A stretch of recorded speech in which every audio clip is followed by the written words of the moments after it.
Welcome back to Axis Anime. My name is Henshin Ikeda, and today I'll be doing a walkthrough and review of the Naruto Shippuden episode 305. Now, if you remember from the last episode, we find out Choji as well as the rest of their group are transported to a special barrier, and they're reanimated. Okay, yes, the sound for they're also there, and it's nostalgia, but really, this is Kabuto. It has Kabuto written all over it. So moving on past that, we're actually into a little cutscene with the headquarters. Yes, the headquarters has contacted both Hinata and Inyo, and, well, they have a solution. That's the good news. The bad news is they're fucked because they don't know where Choji and the rest of the group are located, so they can't really help. So you're damned if you do, damned if you don't. I think that's what they were trying to say, and that kind of sucks. But again, that's where the episode ends, and I'll hold my final thought and rating at the end of the clip, so stay tuned. But let's dive right on in. So we open up this episode with Shino, and Shino is actually telling Hinata he's not giving up. I love that. He's like, I'm not going to give up. Dude, no one cares about you. You're the bug guy. The fucking bug guy. No one cares. Not me. Not now. But anyway, Shino is basically telling Hinata, I'm not giving up, and he's pushing himself too much to try to save his friend's life, which, you know, in itself is a good thing, but I don't like his character, so I'm not seeing it. But moving on past that, we get to see Inno. Now, Inyo, I always pronounce her name wrong, so it's I-N-O, so bear with me if I pronounce her wrong. But anyways, Inyo is staying strong, but wants to find out where her friends are located, so, you know, headquarters can help. How's that going for you? No? Same boat as Shino? Well, we're all fucked here and there, you know, so sorry. So we're taking to another little cutscene with Naruto. Now, Naruto is talking with headquarters finally to confirm what he sensed about his friends, Choji and everyone else, like what happened, where were they transported to, and that was kind of interesting. But the bad news, yeah, friends are fucked right now. They have no idea where they're located. So, you've got a mission to take care of, Naruto. Go do it. I love that. It was like there was a mission that was applied. It was implied that he has a mission to do, to take care of, and not to focus on his friends, you know, to focus on the battlefield. But, you know, there was like some sarcasm mixed in there where, you know, one of the members from the headquarters was telling Naruto, save your friends. That's your new mission. But it wasn't fully stated, but that's how it was said, if you catch my drift. But again, that's where we open up with. Moving on past that, we are taken to a little cutscene with Shakamaru's group. Now, Shakamaru's group, they're faced with the truth from the Sound 4 on leaving the location of the barrier, how it's impossible, how they will never leave. Even if they win, they die, they kill the Sound 4. Yeah, they're not going anywhere. I'm like, okay, thank you for telling us that. Now can we kick your ass? That's what I thought he was pretty much going to say, and that's what he generally does. He does kick the Sound 4's ass, which is amazing, by the way. And guess what? Everyone is still fighting, regardless of hearing this bad news.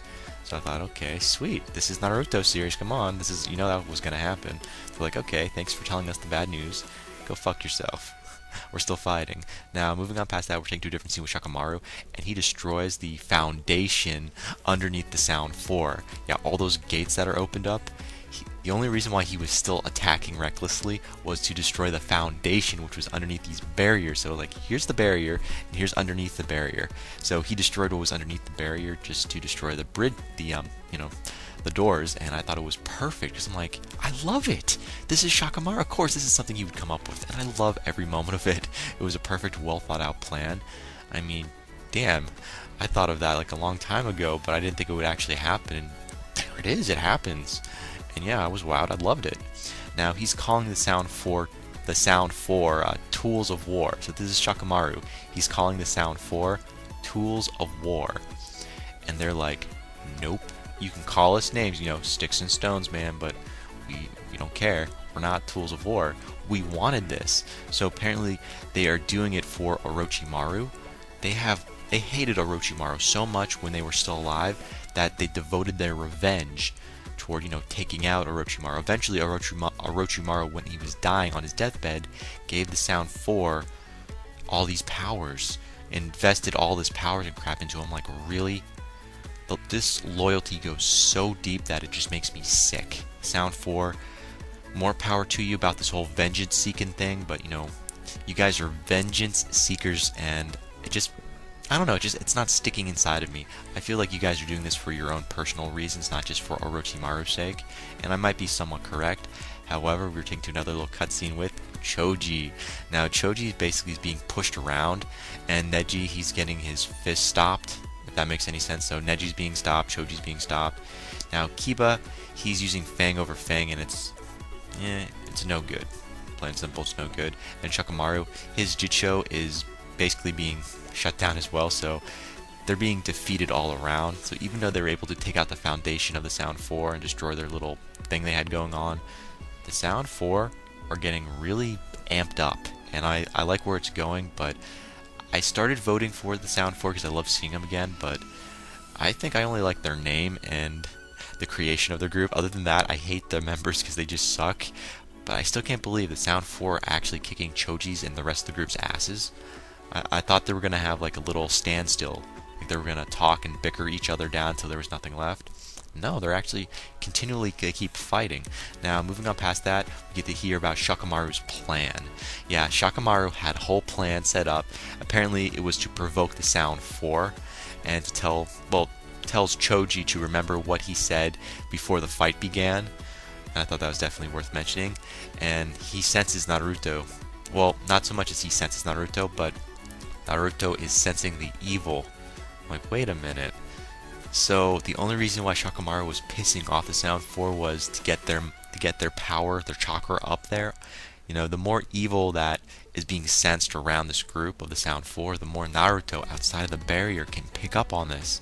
So yeah, that does make sense. So the reason why Shakamaru was being a complete douchebag and edging on the Sound 4 was to get them more amped up so Naruto can figure out where they're located at.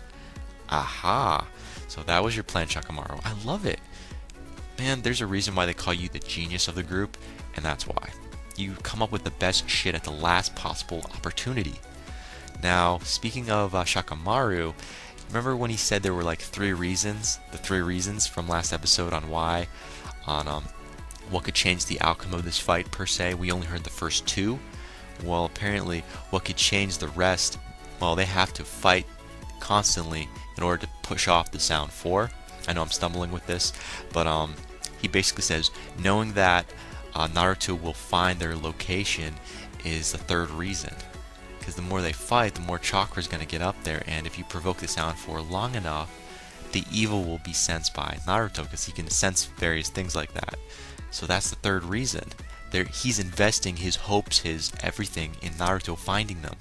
So Naruto finding the barrier was the main thing. That's what he was banking on. I'm like, wait, did Shakamaru basically say he's banking everything on Naruto? He just said that. I never thought he'd ever say that in an anime series, but he did. In his own words, of course. Now, moving on past that, we find out the headquarters has transported the group out of the barrier, and Naruto appears. I know, it looked like the Sound 4 finally was going to win. No, Naruto shows up, he senses the evil within the Sound 4, and he breaks the barrier, beating the fuck out of it. And guess what, Choji and everyone else, they've been transported outside of the barrier, and the Sound 4 is no more. And that's where the episode ends. As for final thoughts, okay, well, first of all, now that the Sound 4 has been defeated, what's next? Is Naruto going to find Kabuto, or is Kabuto going to throw another thing on the battlefield? Is he going to pull out another ace in his sleeve? Probably. Where the fuck is Itachi? Itachi, come on. He said he was going to help the front lines of the battlefield, but where is he? And speaking of Itachi, where's his brother? We don't know. I don't really care, but you know, I need something to feed my hunger for more fighting scenes, you know? How about Kakashi? Where's Kakashi? You know, throw us a boner. Throw us a frickin' bone on the next fight. And again, that is it for my final thoughts. As per my rating, 3.5 out of 5. I'm not giving this a 4 or anything above a 3.5 because there really weren't a lot of fight scenes. I mean, with different characters, we were more or less stuck on the Sound 4 and their evil monologue about how their superiority is just up there with Orochimaru and how they became as strong as they were. You know, the information was there, not so much the drama. The fight scenes were mediocre at best, so final rating, 3.5 out of 5, and I'm sticking to my guns there when I say 3.5 out of 5, so deal with it. Or should I say, believe it. Yeah, I went there. But again, guys, that ends it for my walkthrough review of Naruto Shippuden episode 305. But definitely comment down below, let me know, thumbs up, thumbs down. Definitely subscribe, check me out on Twitter, and follow me if you like. But again, guys, let me know what you thought of this episode, and let me know what you think's gonna happen in the next episode that's coming out. But again, guys, that ends it for now, and I gotta hit the bricks, and I gotta go. And before I go, I gotta say it, and I always say it. You can't stop the access, but you can watch the feed. I'll see you later, guys.